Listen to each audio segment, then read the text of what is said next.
Molly. Yes, McGee? What night is this? Tuesday. Well, turn the radio on, quick. I want to hear Fred Waring. Yes, but dearie, Fred Come on. It's almost time. He's on for Johnson's Wax. Swell music and someone... Well, what are you staring at me for? The summer's over. Fred Waring is not on for Johnson's Wax now. He isn't? Who is? We are. Huh? Woo! The Johnson Wax program with Fibber McGee and Molly.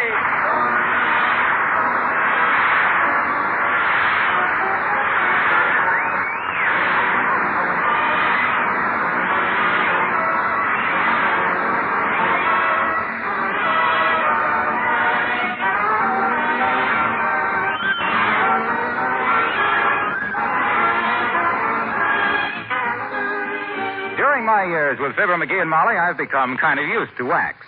But you know, even today, it always seems to me there's a touch of magic in the way wax turns an everyday object into a thing of surprising beauty. Take one of your tables, say. Rub a little Johnson's paste wax on it, polish it lightly, and right before your eyes, that table becomes a shining, richly polished treasure. The whole surface glows brightly, and the grain of the wood is clear and lovely. All through your home, you'll find that Johnson's Wax performs similar miracles. In every room, wax-polished floors take on a mellow sheen that adds enormously to their appearance. Johnson's Wax does wonders for your furniture, too, and greatly enriches the looks of things like windowsills, bookends, and leather articles.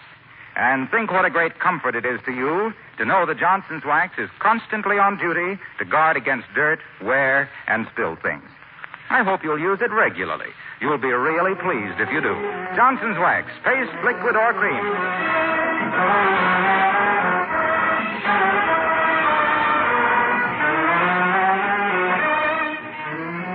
When some men are sick, they just want to crawl into a corner and be left alone. The other 99 out of 100 want to be babied, nursed, coddled, pampered, and spoon-fed. Out of the grab bag of matrimony, Mrs. McGee of 79 Wistful Vista had to snag one of the latter kind. You'll see what we mean as we meet Fibber McGee and Molly.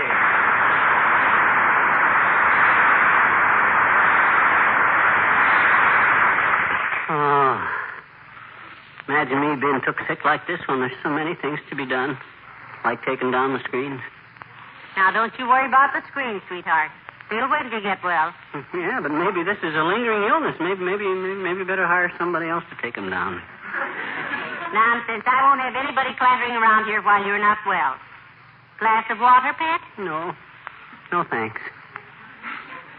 Light me a cigar, will you? I ain't got the strength to strike a match. No cigars. Not if I have to light them. It'd be silly for both of us to be sick.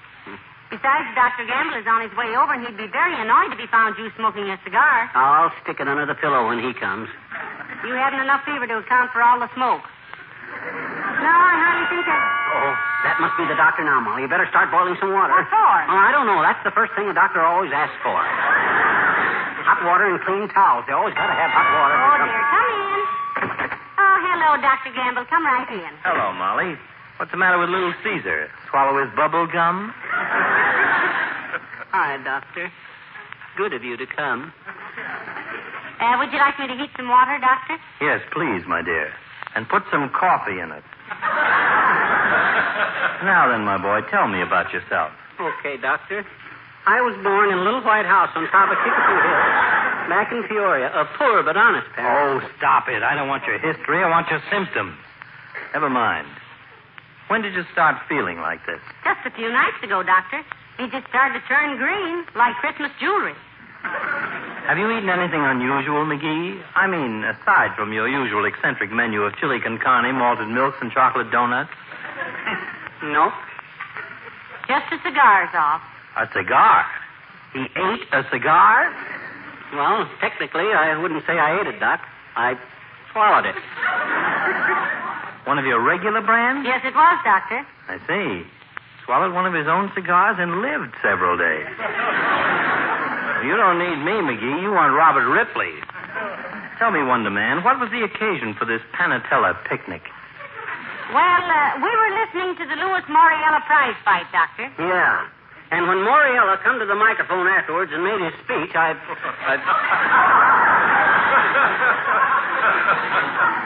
I gulped my butt.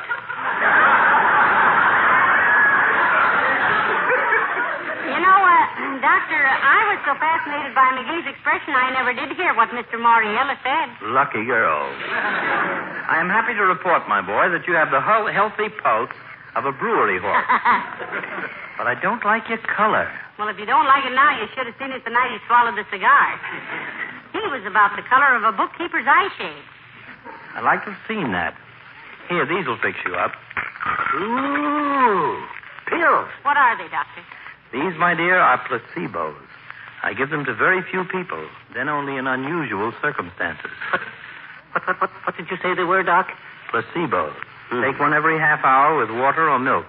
Every half hour, mind you. On the dot. Yeah. Not every 29 minutes or 32 minutes, but on the half hour. Understand? I'll see to it, Doctor. I'll set the alarm clock here. Fine. Call me if he should develop any strange complications, such as wanting to get up and do some work. I'll be at the hospital in the operating room. Oh, in the operating room. You got a serious case in hand, Doc? No, but with the meat shortage, it's the only carving I have a chance to do these days. Goodbye now.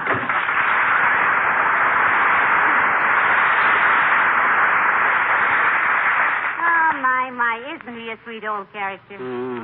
Here, I'll set this alarm clock for you, and as soon as it rings, you can start taking your pills. Hey, I better take one right now. They look good. Give me the clock. I'll set it for right now. Well, here, but I don't see what... Give me the pill, quick. Well, I'll set it for another half hour. Is there anything else you want, dearie? Yes. What? Light me a cigar.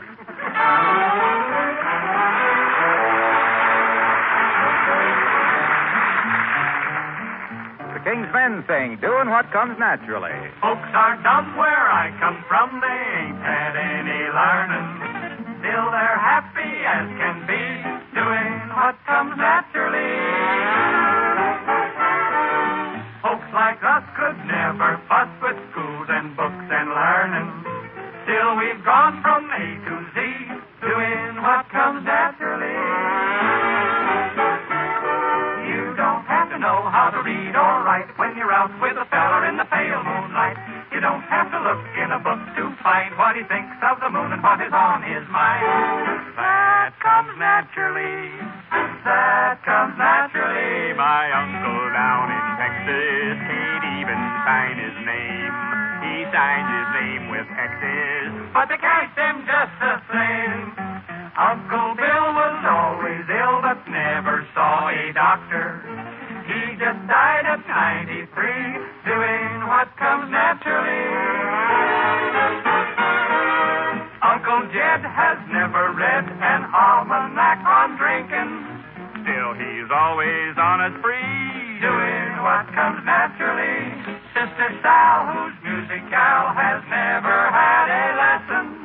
Still, she's learned to sing off key, doing what comes naturally. You don't have to go to a private school not to pick up a penny by a stubborn mule. You don't have to have a professor's dome not to go for a honey when the bee's at home. That comes naturally. Naturally, that's natural. My uncle don't pay taxes. His address never gives. They can't collect his taxes because they don't know where he lives. Uncle Ben got angry when they caught him stealing chickens. I'm within my rights, says he. 30 days, says the judge, says he, for doing what comes naturally.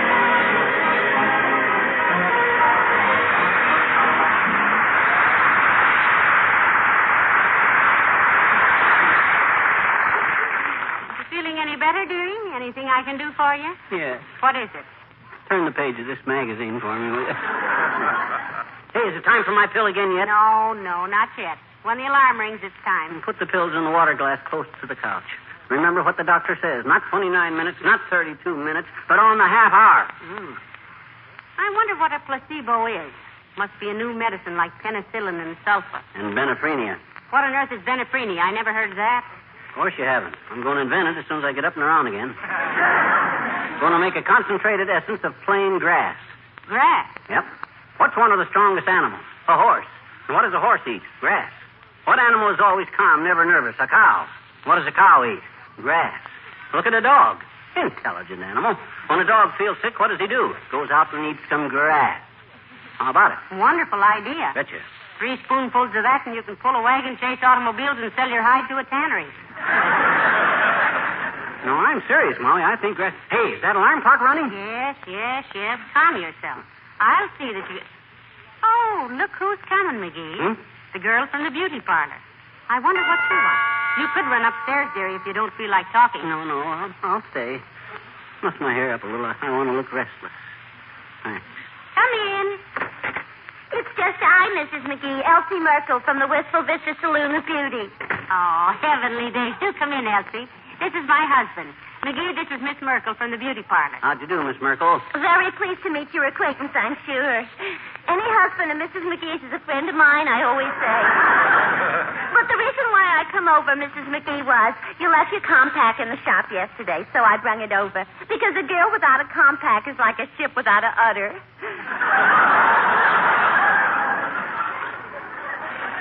I think you mean rudder, Elsie. Not necessarily. I was on a cattle boat. Never mind.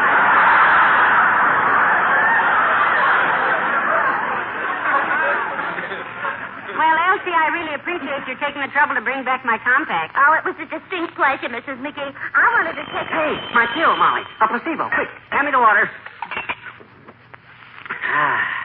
Right on the dot, McGee. Now set the clock for another half hour.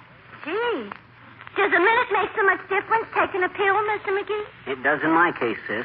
The doctor says not 29 minutes after or 32 minutes after, but every half hour on the button. When you're taking placebos, you don't monkey around. Our doctor says he doesn't prescribe them very often, Elsie. I'm a special case.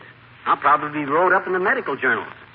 Like that woman in Arkansas who had 4 children and a fox terrier. Gracious heavens. She had 4 children and a fox terrier that used to sit by their cribs and rock them with his paw. You gotta go now, sis. Yes, thank you.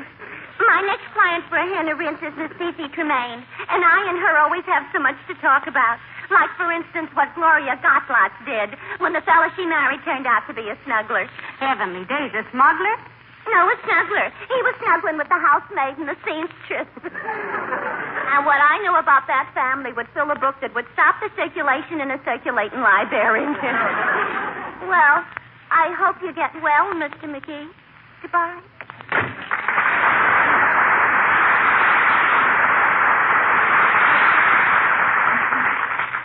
She hopes I get well.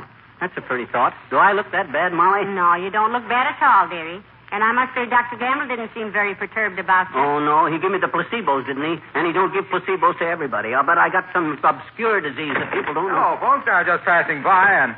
Oh, I'm sorry. Taking a little nap, pal? No. He's ill, Mr. Wilcox. I get dizzy spells, Junior. Yes, I know. You're looking good, Junior. Nice and tan. Took a yachting trip on a fishing boat this summer, didn't you? Yeah, Lake Superior. Had a wonderful time. And the strangest thing happened one day. Catch a mermaid, Mr. Wilcox? You know, if they're under 18, you have to throw them back. No, listen, I was on deck one day telling Jose... Who? Jose Ducharme, fellow that owned the boat. Oh, greatest fly fisherman who ever cut a hook out of his leg. Well, we were sitting on deck one day, and I was telling him all about Johnson's car new. Oh, I'll just bet you were. We were talking about Johnson's car new and how it's the tired car owner's friend because it beautifies a dingy car with so little effort. And the strange thing that happened, Mr. Wilcox? Yeah, get with it, Waxy. Skip the part about how you just apply car new, let it dry, and wipe it off for a showroom shine that you can see your happy little face in. And we know how it cleans and polishes in one teensy-weensy application. Now, Goon. Read that again, dearie. Huh? Oh, now go on. Words were kind of run together there. Well, a few minutes later, when they tried to raise the anchor, it was fouled on something. Hmm? When we finally got it up, it was dragging a muddy, rusty, dripping old Maxwell. Heavenly days. Did it have a violin lying on the front seat? No, but quick as a flash, I turned to Jose and said, now there is one of the few cars I ever saw that Johnson's car new couldn't do much for. Well, Goon, Waxy, get to the point. Well, that's all, but I thought it was rather interesting that we should have just been talking about Carnew before this thing happened. Don't you see? It's rather a startling coincidence. That story, Mr. Wilcox, had all the dramatic impact of a ketchup label. I I know a guy who carves tombstones that's looking for a scriptwriter, Junior. I'll send you over. You tell about as dead an anecdote as I ever heard. Now, you're just envious because interesting things never happen to you, pal. Well, I'd better run along, kid. Anything I can do? Yes, Junior. What, pal? Run along. Okay, take care of yourself.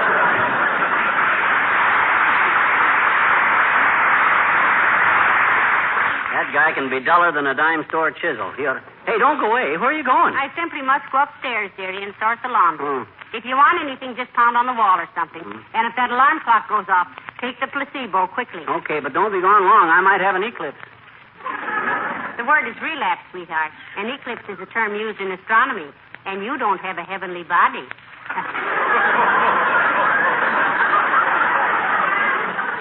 Just a cute one. Now, you be a good boy and take your pill when the bell rings. Okay. Ah, there goes a good kid. And what a nurse. Only thing Florence Nightingale had that she hasn't got is a bustle. If I wanted chili con carne and waffles for supper tonight, she'd cook 'em for me, sick as I am. And sick as I am, that's what I want. By George, when she comes... Hey, Molly, there's somebody at the door. Hey, Molly. Oh, well. Come in. Hi, mister. Oh, hello there, Teeny. You better not get too close to me now. I'm a sick man. Okay. Say, I rode an airplane this summer, mister. Oh, you did, eh? Hmm? I says you did, eh? Did what? You rode in an airplane this summer. I know it. It was my uncle's airplane. We flew 1,000,000 miles high, and he shut off the motor and started to glide, and we glid all the way home. That's very interesting, sis, but you don't mean you glid. You glided all the way home. Oh, okay. I guess I don't know very much about airplanes. It was the first time I ever rided in one. Not rided, Teeny, rode. It's the past tense of the subjunctive taking a plural object in the participle. See, is it really? Anyway, there were so many clouds, they hold the ground so we couldn't even see it, I bet you. Please, sis, not hold the ground, hid the ground. Pardon me. But, gee, mister, was I ever excited when the airplane dived? Oh, boy, it dived fast. Dove, sis. Boy, it dove fast. Criminy, and when we arrived home... Arrived? When we arrived home and drove up the driveway... Drove up the driveway? Sure. When we drove up the driveway, why, we... Look, mister.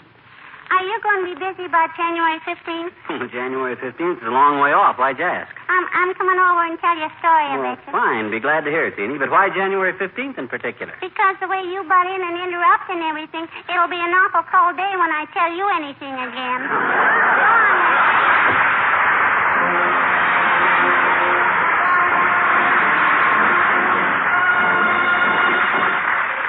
Billy Mills in the orchestra, and I Got the Sun in the Morning.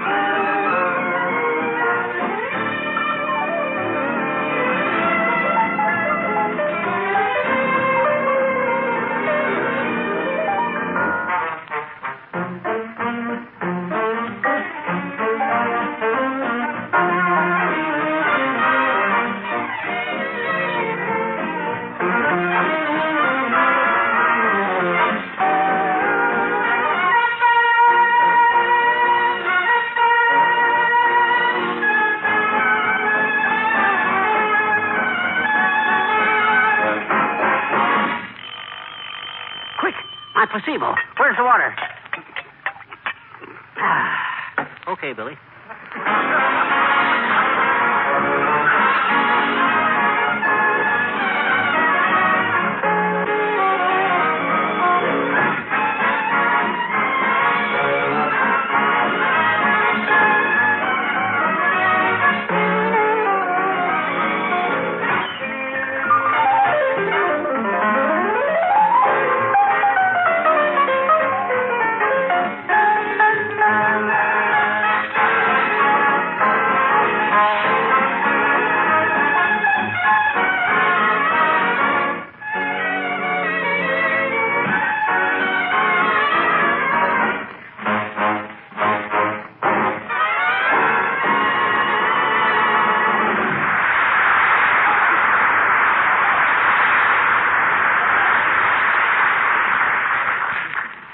Feeling all right, McGee?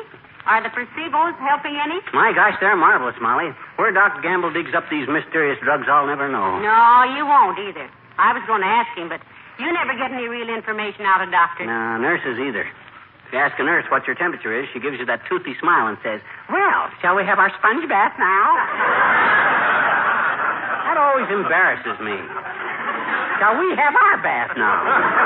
Sounds like the municipal plunge. Well, you need anything? No, thanks. Just be sure the alarm clock is running. Don't want to miss my next pill time. Doc emphasized that I should always take... Come in. Well, for goodness sake, look... Hello there, daughter. Hi, Johnny. Hi, old-timer. What's the matter with you? Got the pip? I don't know what I got exactly, old-timer. Just sick, that's all. Got to take one of these pills every half hour on the dot. Not 29 minutes after. Or 32 minutes after. But right on the half hour. Shows you how potent this stuff is. Can't give it a minute either way. Well, sure hurts me to see a fine, healthy boy like you laid up, Johnny. Personally, never had a sick day in my life. Really? Never a sick day? Never a sick day. But I've sure put in some horrible nights, kid. Yep. Though since I moved to my new boarding house, I walk 6 miles before breakfast every morning. No kidding. 6 miles before breakfast. Where do you go? Bathroom down the hall. Well, maybe it ain't exactly 6 miles, but doggone if it don't seem like it through them cold halls. Then after taking my ice-cold shower... Heavenly days, old-timer. You shouldn't take ice-cold showers. It's too much of a shock. Daughter, it ain't half the shock it'd be if the dump ever had some hot water. I guess most boarding houses are the same, old-timer. I remember when I was in vaudeville with my old partner, Fred Nittany from Starved Rock, Illinois. We stayed in some pretty fantastic places, believe me. To this day, my right arm is 2 inches longer than my left. From reaching for the butter, dear? No, from pushing away the prunes.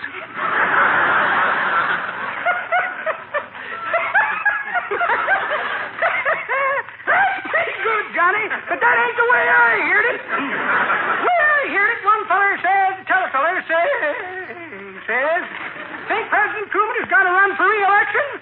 Sure, says telefeller. Friend of mine in Washington just been called in for a conference. Jack so, says first feller. Politician? No, says telefeller. Piano tuner. Well, did you get it there? I was supposed to be 2 fellas up in. Be good to yourself there, Johnny. So long.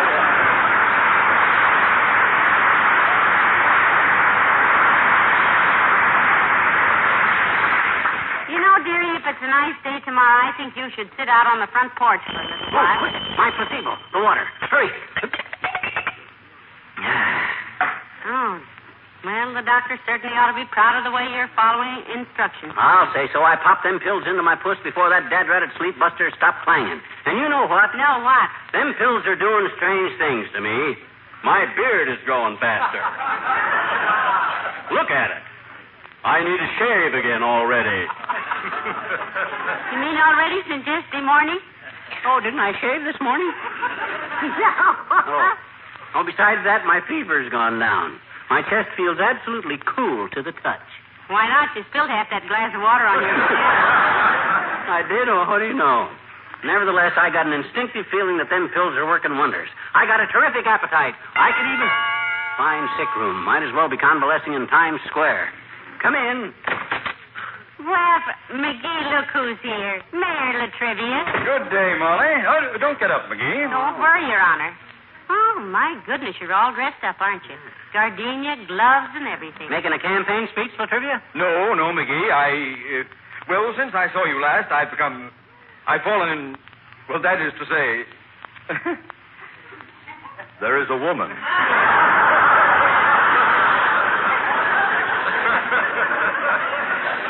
Well, spray me with DDT. I'm crawling with curiosity. Who's the lucky chick, Chuck? The lady is Miss Fifi Tremaine, an actress. Fifi Tremaine. Heavenly days. Isn't that the girl Dr. Gamble used to be so mad about? I believe Dr. Gamble is still interested in Miss Tremaine. Oh, brother. This situation is fraught with something. Doc know you're dating this babe, Bud? We 3 have gone places together several times. Usually to some place where there's dancing, at my suggestion. I'm an excellent dancer. Oh. Dr. Gamble is not. But, never mind me. What seems to be the trouble with you, McGee? Oh, just a little upset or something, Mr. Mayor. Your rival in love was here a while ago to see him. Yeah, you know what he gave me, Latriv? Placebos. Placebo? Not really. You know what they are, Mr. Mayor? Yes, I do. I think. This is very interesting. You said it, kiddo. I got to take one every half hour. Not at 29 minutes. Not at 32 minutes. Every half hour on the nose. I got the alarm clock right here, so I won't miss him. Well, I have very great admiration for Dr. Gamble as a physician, and if he gave you placebos, I imagine that's exactly what your condition demands. And have you a dictionary? Oh, sure, Latriv. One over your shoulder there on the bookshelf. Oh. Right between the Rover Boys in Southern Waters and How to Build 20 Sailboats. We also have 5 little peppers and how they grew, but himself here's pressing some neckties in it. Did you get it, Mr. Mayor? Oh, yes, I have it. Now, let me see. Placebo, placebo. Ah, here it is. Just as I thought. What is it, Mr. Mayor? Yeah, tell me, Latriv. My gosh, it may be something I'm paying $100 a gram for. What is it? What's it say? It says placebo. Yeah? A mixture or pill of no medicinal value given to satisfy a patient's whims. Whim? Oh, my gosh. You hear that, Molly? I got the whim. Oh, I'll gamble again. Quarantine the house. I got the whim.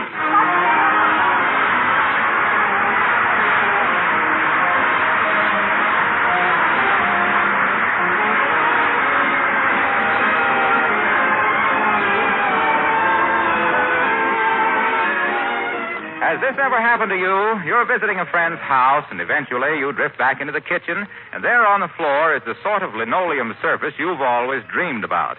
It has a beautifully smooth luster, free from dirt and stains, and its colors are bright and fresh. Ask your friend, and chances are she'll tell you the only thing she uses on that kitchen floor is Johnson's self-polishing glow coat. When she spills something or dirt tracks in, she simply wipes the floor with a damp cloth, and right away it's beautiful again. What actually happens is that Glow Coat forms a tough, shining coat of wax, which keeps dirt and still things away from the surface of the floor, keeps it bright and new-looking years longer. Of course, Johnson's Glow Coat is easy to use. There's no rubbing or buffing. 20 minutes after you've applied it, your linoleum and other floors are ready to walk on and beautifully wax-polished. Try it, won't you? Johnson's self-polishing Glow Coat. You'll like it.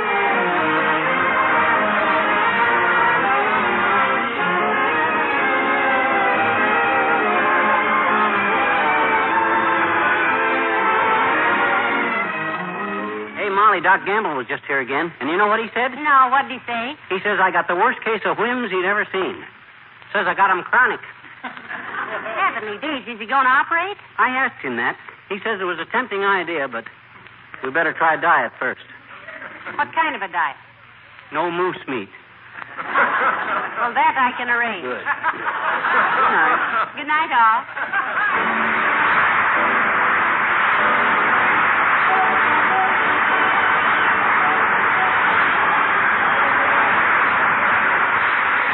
Of Johnson's Wax products for home and industry have brought you Fibber McGee and Molly with Bill Thompson, B. Benaderet, Arthur Q. Bryan, and Gail Gordon.